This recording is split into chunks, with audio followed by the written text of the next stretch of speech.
நம்ம குழந்தை பெத்துக்கலாம் அர்ஜுன். தாரா விளையாடாது தாரா. வேற ஏதாவது கேளு. எனக்கு குழந்தை தான் வேணும். ஏய் எத்தனை வாட்டி சொல்றது? என்ன இப்ப குழந்தைக்கு அவசரம்? முதல்ல நீ ஏன் குழந்தை தள்ளி போடுற சொல்லு. ஏன் அது உனக்கே தெரியாதா? நீ உன் வாயில சொல்லு. ஏய் நம்ம இன்னும் ஃபினான்ஷியலா ஸ்டேபிளா இல்லடி. எனக்கு வர சம்பளத்தை வச்சு குழந்தையெல்லாம் பாத்துக்க முடியாது. புரிஞ்சுக்கோ தாரா. சரி, அப்ப எப்ப குழந்தை பெத்துக்கலான்னு இருக்க?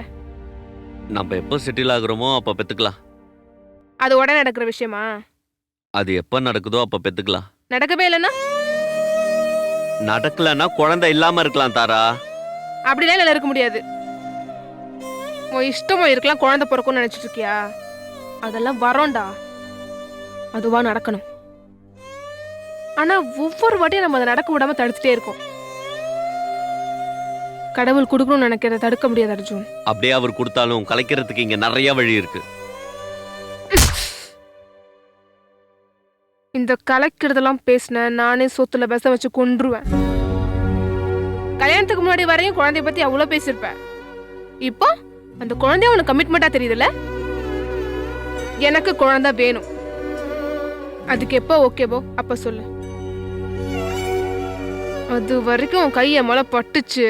இந்த கை நீட்டி பேசுற வெள்ளா ஏன்ட்ட வச்சுக்காத. தனியா போய் படுக்கிறேன்னா பொடி. யாரும் உன்னை இங்க இருக்க சொல்லி அழுகல. சீ ஏஞ்சுவே.